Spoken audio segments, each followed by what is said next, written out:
Freelancing की website के ऊपर लीड जनरेशन की जॉब्स बेतहाशा मौजूद हैं। यानी कि कंपनी आपको कहती है कि आप हमारा डिजिटल सेल्स पर्सन बन जाए और आपको ऑनलाइन जाके उस कंपनी के लिए लीड जनरेट करनी होती है। तो दोस्तों, इस सेशन के अंदर मैं आपको बताऊंगा कि लीड जनरेशन से दर हकीकत मुराद क्या है, इसका प्रोसेस क्या है और इसकी टेक्निक्स क्या है। तो आइए सबसे पहले देखते हैं कि लीड जनरेशन दर हकीकत है क्या। लेकिन उससे पहले, what actually is a lead.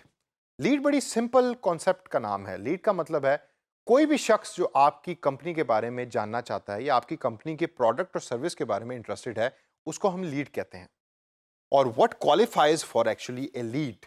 अब लीड के लिए जो क्वालिफिकेशन है वो बड़ी इंटरेस्टिंग है। डिजिटल इन्वायरमेंट में ट्रेडिशनल जो हम सेलिंग करते हैं उसमें तो आपको पता होता है कि ये बंदा शायद हमसे खरीदेगा या नहीं। डिजिटल के अंदर एक तरीका जो मैं आपको बताने लगा हूं, इसके थ्रू पता लगेगा कि वो लीड क्वालिफाई भी होती है लीड के लिए, या वो एक जेनेरिक कमेंट था या क्वेश्चन था कस्टमर का। लीड क्वालिफिकेशन का सबसे इंपॉर्टेंट जो रूल है वो है कि जब कस्टमर या जब यूजर आपको अपनी पर्सनल इंफॉर्मेशन दे दे या फॉर्म फिल करके दे दे, वो क्वालिफाई कर जाता है एक प्रॉपर लीड के लिए। उसके बाद आप वो इन्फॉर्मेशन कंपनी को दे सकते हैं, जिसके बाद कंपनी अपने टेली मार्केटियर को या कॉल सेंटर के अंदर बैठे हुए लोगों को कह सकते हैं कि इस कस्टमर को कॉल करें और प्रोडक्ट सर्विस बेचें अगर वो कोई फिजिकल चीज़ है। तो लीड जनरेशन का प्रोसेस शुरू होता है सबसे पहले विजिटर से। विजिटर ये वो लोग होते हैं कि जो आपकी वेबसाइट के ऊपर रेगुलरली आ रहे होते हैं। और विजिटर सबसे पहले देखता है एडवर्टाइजमेंट। वो फेसबुक पे भी दे सकता है, वो गूगल पे भी दे सकता है, वो डिस्प्ले ऐड भी हो सकती है, वो आपकी सोशल मीडिया ऐड भी हो सकती है। जब वो उस ऐड के ऊपर क्लिक करता है तो आगे उसको नजर आता है CTA यानी कॉल टू एक्शन बटन। अब ये कॉल टू एक्शन बटन कौन से होते हैं? ये कॉल टू एक्शन बटन वो होते हैं जिसके ऊपर अक्सर आपने लिखा हुआ पड़ा होगा सब्सक्राइब हेयर या click here to fill a form. ये होते हैं कॉल टू एक्शन बटन। जब कस्टमर ने या यूजर ने उस कॉल टू एक्शन बटन पे क्लिक किया तो वो बटन ले जाता है उनको कंपनी की लैंडिंग पेज के ऊपर, यानी कि कंपनी की अपनी वेबसाइट के ऊपर, जहां एक फॉर्म मौजूद होता है। और उस फॉर्म को यूज़र फिल करता है, जिसके अंदर अपनी इन्फॉर्मेशन देता है। और उसमें ईमेल एड्रेसेस भी हो सकते हैं, नेम भी हो सकता है और उसकी लोकेशन भी हो सकती है। This is how the process of lead generation works. अब इस पूरे के पूरे प्रोसेस को डिफाइन करना और एक ईजी प्रोसेस बनाना आपका काम है। जो विजिटर से शुरू होता है, सबसे पहले तो आपने विजिटर ढूंढ के लाने हैं। और विजिटर आपके पास आएंगे अगर आपकी एडवर्टाइजमेंट बड़ी मज़ेदार किस्म की है। उस ऐड को देखेंगे, कॉल टू एक्शन बटन पे क्लिक करेंगे और फिर उससे अगला प्रोसेस शुरू होता है। तो दोस्तों, लीड जनरेशन टेक्निक्स जो हैं उसको समझना बहुत ज़्यादा ज़रूरी है। तो आइए देखते हैं और नज़र डालते हैं कि हमारे पास कुछ टेक्निक एक अच्छा डिजिटल सेल्स पर्सन बनने के लिए क्या है। सबसे पहले हमारे पास जो टेक्निक है वो है ब्लॉगिंग की। जी हाँ, आप ब्लॉगिंग के कॉन्सेप्ट को यूज़ करके विजिटर का नंबर बढ़ा सकते हैं। आप अच्छा कंटेंट शेयर करें अपने ब्लॉग के ऊपर जिसके अंदर लोग इंटरेस्टेड हो, यूज़र इंटरेस्टेड हो, और फिर वहाँ आप कॉल टू एक्शन बटन छोड़ें। और कॉल टू एक्शन बटन के ऊपर जब यूज़र क्लिक करे तो वो जो यूज़र है वो फिर आपकी कंपनी की वेबसाइट पे आए और आके अपनी बारे में इंफॉर्मेशन दे, जो आप फिर आप आगे यूज़ कर सकते हैं प्रोडक्ट को सेल करने के लिए, सर्विस को सेल करने के लिए। इसके बाद हमारे पास है ईमेल लिस्ट। ईमेल लिस्ट का कॉन्सेप्ट बड़ा इंटरेस्टिंग है।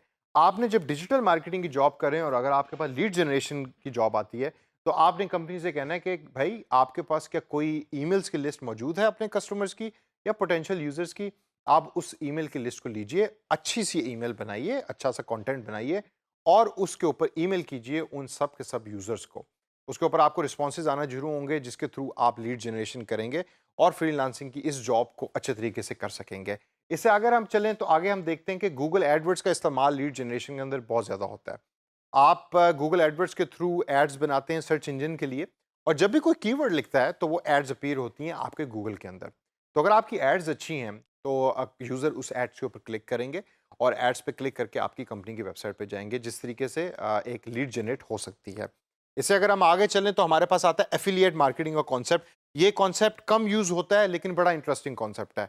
इससे सिंपल मुराद ये है कि आप एक और कंपनी के साथ या एक और वेबसाइट के साथ कोलैबोरेशन कर लेते हैं और अपनी प्रोडक्ट और सर्विस उस कंपनी की वेबसाइट पे बेचते हैं। ये क्यों करते हैं आप? क्योंकि उस कंपनी की वेबसाइट की रीच या उस कंपनी की वेबसाइट का जो कनेक्शन लोगों के साथ है वो आपकी वेबसाइट से ज़्यादा है, तो आप उसका फ़ायदा उठा सकते हैं।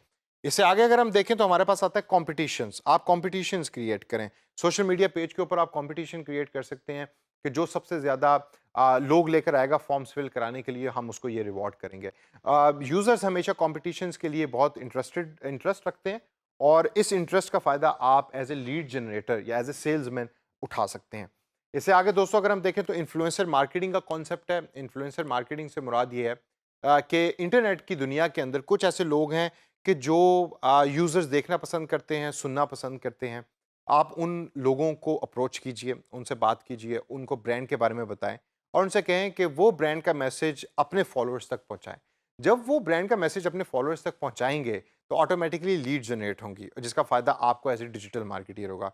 अब इन्फ्लुएंसर मार्केटिंग की जो सबसे इंटरेस्टिंग एग्जांपल है, वो अगर आप यूट्यूब पे अक्सर सर्च करें, तो आपको नज़र आएगा कि यूट्यूब के चैनल के ऊपर या यूट्यूब पे कई लोगों ने ऐसे चैनल्स बनाए होते हैं जिसके ऊपर वो डिफरेंट कंपनियों के मोबाइल फ़ोन को रिव्यू कर रहे होते हैं और बहुत सारे यूज़र्स उसको देख भी रहे होते हैं, मिलियंस के अंदर व्यूज़ होते हैं।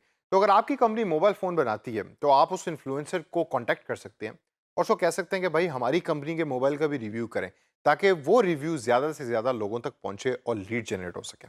तो दोस्तों, इस सेशन के अंदर एक अच्छा सेल्समैन बनने की डिजिटल एनवायरनमेंट में टेक्निक्स क्या हैं, उसके ऊपर भी हमने नज़र डाली और प्रोसेस पे भी नज़र डाली।